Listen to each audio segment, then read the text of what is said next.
क्या आध्यात्मिक गुरु सच में भगवान के अवतार हैं, जहाँ उनके पीछे कुछ और ही सच्चाई छुपी है? आज हम बात करेंगे संत रामपाल जी और भारत के उन गुरुओं की जिन्होंने लाखों लोगों की जिंदगी बदल दी, लेकिन उनका सफर हमेशा विवादों से घिरा रहा। चलिए जानते हैं आखिर सच क्या है। सबसे पहले हम बात करेंगे संत रामपाल जी के जीवन के बारे में।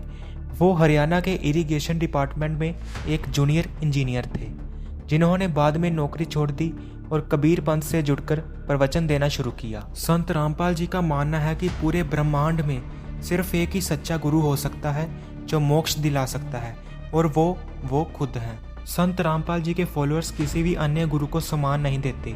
उनका साफ कहना होता है कि अन्य गुरु सभी गुरु जनता को भटकाया हुआ है, मौत के बाद उनका नर्क जाना तय है, जबकि संत रामपाल की शरण में आने से मोक्ष मिलेगा।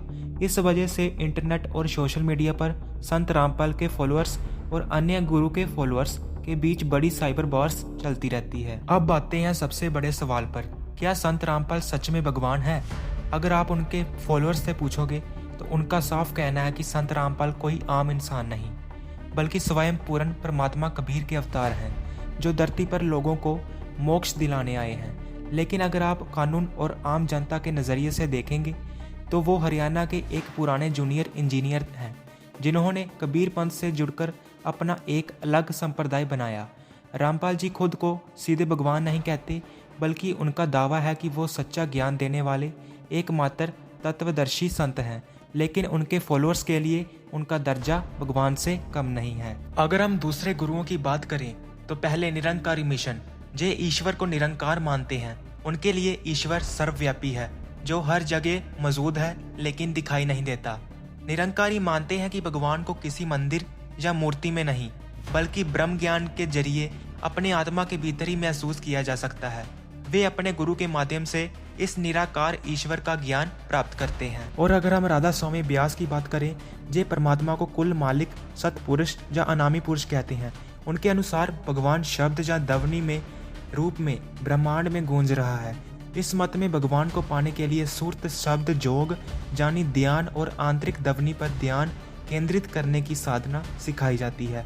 वे वर्तमान सदगुरु को परमात्मा का दूत का रूप मानते हैं, जो आत्मा को भगवान से मिलाता है। और अभी हम डेरा सच्चा सौदा की बात करें, जो ईश्वर को मालिक, सतपुरुष या अकाल मूर्त मानते हैं।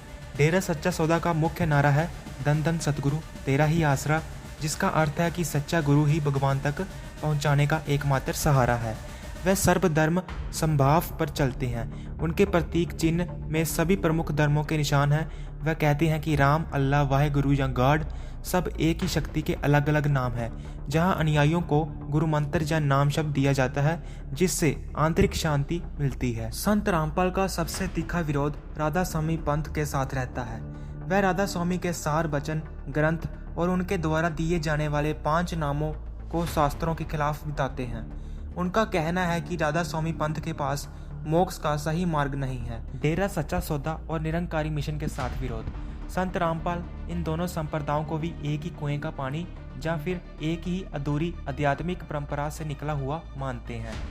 वे इनके गुरुओं द्वारा बताई गई भक्ति विधि को मनमाना आचरण बताते हैं, जो उनके अनुसार पवित्र श्रीमद् भगवत गीता या कबीर बानी से मेल नहीं खाती। राधा स्वामी निरंकारी और डेरा सच्चा सौदा हालांकि संत मत की परंपरा से जुड़े हैं और अपने सत्संगों में कबीर जी की वानियों का इस्तेमाल करते हैं, लेकिन वह कबीर जी को एकमात्र भगवान के रूप में नहीं पूजते। वह अपने वर्तमान गुरुओं को सर्वोच्च सम्मान देते हैं और नाम सिमरन या निराकार ईश्वर की साधना पर जोर देते हैं।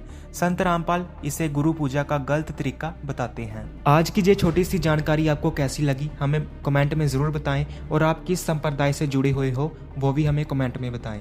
धन्यवाद।